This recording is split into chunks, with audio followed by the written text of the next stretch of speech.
안녕하세요, 구독자 여러분들. 한국 시간 1월 6일 아침, 미국 시간으로 5일 이슈 일스타 시작합니다. 자, 벌써 1년인데요. 벌써 1년이라는 노래 참 좋아합니다. I believe in you, I believe in your mind. 벌써 1년이 지났지만 1년 뒤에도 그 1년 뒤에 노래가 이상하네요. 라는 가사가 정말 가슴이 와닿지 않습니까? 1년 전에 딱 저 마음으로 워싱턴에 수많은 사람들이 모였는데 그놈의 펜스 때문에 분노가 극에 올라가고 행진하고 수상한 무리들의 움직임에 선동되거나 욱하는 마음에 땡땡 사태가 벌어지고 말았습니다. 그게 벌써 1년 전 일이 됐습니다. 1년 전은 연방상하원 합동회의가 열리는 날이었습니다. 거기서 논란이 됐던 땡땡 결과를 부정하고 새로운 투표를 하거나 하원 의원들이 투표로 대통령을 뽑는 안이 결정될 것으로 우파에서는 당연히 생각하고 있었습니다. 좌파 언론에서나 이게 말도 안 된다고 씩씩거렸지 사실상 낸시 할매를 비롯해 민주당 의원 대부분도 열받아 하면서 어쩔 수 없이 나타날 수순으로 회자되고 있었습니다.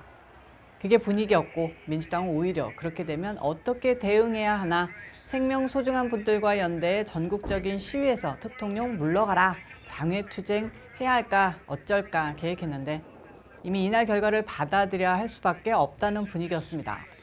그런데 이게 어떻게 됐습니까? 그냥 펜스 짓으로 정반대 상황이 일어났죠. 이건 역사적으로 분기점이 된 건데요.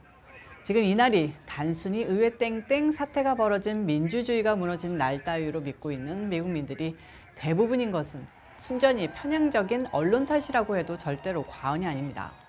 그리고 낸시가 특별조사위원회 꾸려서 공화당 리즈 체니 같은 꼭두가시 앉혀놓고 대통령에 대해 이 사태에 책임 묻는 인민재판식 조사를 벌이고 있는데 이것도 말이 안 되는 것이죠. 우선 그 전 4년을 돌아보면요. 워포, 뉴욕타임스, CNN, NBC 등 주류 언론과 민주당은 4년 내내 트럼프 대통령을 한시도 쉬지 않고 공격하며 만신창이로 만들어왔습니다. 러시아 얘기부터 여자 문제까지 단 한 번도 쉬지 않고 대통령과 그 가족들을 공격했는데 이런 식으로 바이든이나 아픈 손가락 아들내미 공격했다면 바이든은 벌써 탄핵당하고도 남았을 겁니다. 4년 내내 트럼프 대통령에 대한 공격에 쓰인 기사들은 가짜뉴스였는데요. 이들이 전한 소식이 가짜뉴스가 아니었다면 트럼프 대통령은 진작 의회에서 탄핵됐을 겁니다. 대통령 재임 기간 동안 언론의 공격은 날로 진화했으며 어제 오후 트럼프 대통령의 입과 귀 그리고 눈을 가리게 만들면서 절정을 맞았습니다. 결국 대통령은 자신에 대한 모든 이야기를 왜곡하는 주류 언론에 맞서 이들을 거치지 않고 소셜미디어를 통해 직접 국민과 소통했는데요. 이 소통 정치가 그나마 대통령의 숨통을 트여주고 지지층이 유일하게 대통령의 진실을 알 수 있는 창구였으나 1월 6일 땡땡 사태를 기점으로 IT 거대 기업들은 헌법이 보장한 가장 기본적인 표현의 자유를 무시하고 현직 대통령의 SNS 계정을 폐쇄하는 불법을 서슴지 않았습니다. 바이든과 민주당 그리고 주류 언론은 땡땡 사태를 마치 반란으로 규정하고 트럼프 대통령이 반란을 사주했다고 주장했습니다. 대통령이 왜 빅테크 기업과 민주당과의 띠띠 합작서를 줄기차게 제기하고 통신포인법 230조를 개정하려고 했는지 알 수 있는 대목입니다. 자, 그 상황에서 대통령의 소셜미디어 계정이 폐쇄되지 않았다면 진실들을 곧 알려졌을 것이고 국민들은 펜스의 배신, 민주당의 전광석과 같은 대응들이 어떤 방식으로 이루어졌는지 알아차렸을 겁니다. 하지만 6일부터 거의 몇 주 동안 미국인들은 지켜봤던 것은 악마된 대통령 지지자들과 땡땡 사태에 왜곡되게 편집된 이미지뿐이었습니다. 언론은 트럼프 대통령은 반란 수괴로 만들고 이 와중에서도 가짜뉴스를 생산하며 총력전을 펼쳤는데요. 4명의 트럼프 대통령 지지자들이 숨지고 수백여 명이 체포된 사태의 주범으로 몰린 트럼프 대통령은 평화롭게 집으로 돌아가라는 메시지를 보냈었건만 지지자들과 함께 대통령이 손이 묶인 상황에서 언론은 트럼프 대통령의 주 방위군 동원에 시위를 진압하라고 명령했다며 가짜뉴스를 퍼뜨렸습니다. 하지만 사태 당시 주 방위군을 동원한 것은 펜스였습니다. 비상명령권과 군대 동원권은 명백하게 대통령에게 있으며 트럼프 대통령은 그날 분명히 정상적인 상태였음에도 불구하고 펜스가 권력을 남용해 주 방위군을 동원했다는 사실도 드러났었습니다. 당시 대부분의 우파 유튜브 방송은 마지막 순간까지도 펜스가 트럼프 대통령의 뜻에 따라 7개 경합주의 주지사가 올려보낸 선거인단을 배제하고 대통령의 재선을 확정지을 것이라고 주장했었는데요. 하지만 저희 이슈일사는 펜스의 배신을 이미 확신했었죠. 그래서 일부 구독자님들에게 비난도 받았었고요. 왜? 펜스를 그렇게 보냐고 말입니다. 하지만 기만적인 메시지만 남발했던 펜스는 자신의 미래까지 모두 민주당에게 팔아넘긴 역사의 배신자 리스트 중에서 가장 윗자리에 놓였습니다. 그런데 지금 어떻게 하고 있습니까? 마치 자신이 공화당의 미래인 양 2024년 대선까지 노려보겠다며 이죽거리고 있습니다. 그날 펜스는 심지어 법률이 보장하는 트럼프 대통령의 최소한의 방어권조차 허용하지 않았다는 점 기억해야 합니다. 의회 합동회의에서 이의 제기에 이은 최대 2시간의 토론 절차를 무시하고 곧바로 표결 절차에 들어갔던 겁니다. 그때서야 대부분의 공화당 지지자들은 이제서야 한편에 잘 짜인 반란과도 같은 시나리오의 총지휘 책임자가 바로 펜스였다는 사실을 알아차렸는데요. 펜스는 심지어 펜실베니아 선거인단 인준 과정에서 비웃음을 머금기까지 했습니다. 그날 워싱턴 DC를 취재했던 저희는 힘없는 역사의 목격자로서 작은 소임이라고 담당하려고 노력했습니다. 이 노력은 물거품으로 돌아갔지만 기록을 남겨야겠다는 생각으로 방송을 이어갔습니다. 그리고 1년이 지나 생각해볼 하나의 키워드는 계엄령입니다. 말 그대로 계엄령은 군대를 통해 국정을 장악하는 행동입니다. 당시 민주당과 주류 언론은 땡땡 선거 주장이 먹혀들지 않으면 민주적 절차에 의한 부정선거 규명이 어려워진다면 대통령이 계엄령과 같은 군사적 수단을 들고 나올 것이라고 주장했습니다.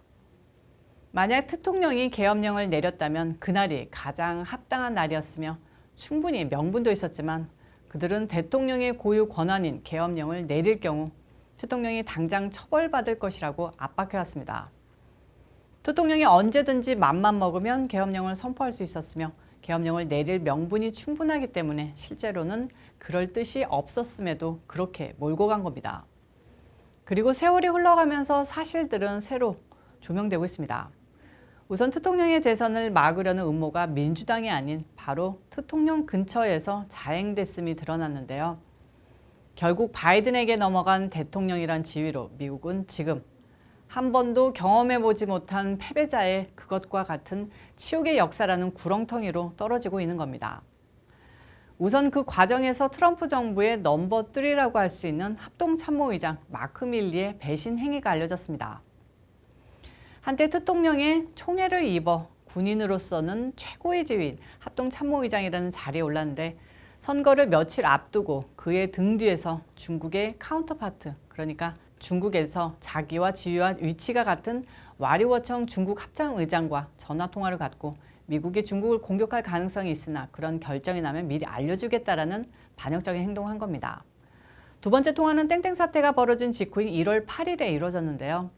또다시 리 의장과 통화하면서 우리는 100% 안정적이다. 민주주의는 가끔 엉성할 수 있는 것 아니냐라고 했답니다. 그래도 리 의장이 혹시라도 트럼프가 우리 공격하는 거 아니야? 그럼 우리 다 망한다. 살려줘라 해. 이런 식으로 말하니까 밀리가 선심 쓰듯 인도태평양 사령부에 연락해 군사훈련을 연기하라고 지시했고 실제 훈련이 연기됐습니다. 아주 본인이 군 통수권자 행세를 했습니다. 지금 이 인간은 바이든 밑에서 아직까지 합참의장직 하고 있는데요. 왜 그렇겠습니까? 그렇게 공신짓을 했으니까 바이든한테 이쁨 받는 것 아니겠습니까? 이게 논란이 됐어도 바이든은 전혀 흔들림 없습니다. 언론도 넘어갔고요. 대통령도 참 딱한 게 이런 인간을 합참의장이라고 2019년부터 곁에 두고 있었습니다. 길다면 길고 짧다면 짧은 기간 동안 이슈 이스타를 진행하면서 느낀 것은 언론의 중요성이었습니다. 국민들을 움직이고 정치인들을 움직이는 게 잘 보면 중간에 있는 간사한 언론들입니다. 정치와 정책에 대해서 언론은 국민에게 전달하는 역할을 하고 국민들의 민심은 정치인에게 언론이라는 깔때기에 걸려서 전해지는데요. 이놈의 언론이란 게 딴 생각을 갖거나 어느 세력에 의해서 좌지우지되면서 그 나라가 바른 길로 가느냐 그렇지 못하냐가 결정된다고 확실히 느꼈습니다. 그나마 유튜브라는 플랫폼이 생긴 이 시대, 제대로 된 언론이 활동할 수는 있으나 검열당하고 제한당해 그 또한 여의치 않은 것 같습니다. 저희 이슈이시다는 다만 3만이라는 구독자 여러분들의 성원으로 이렇게 성장하고 있지만요. 언젠가는 10만, 100만 명의 국민들에게 참다운 진실, 올바른 메시지를 전해드릴 수 있기를 고대하고 있습니다.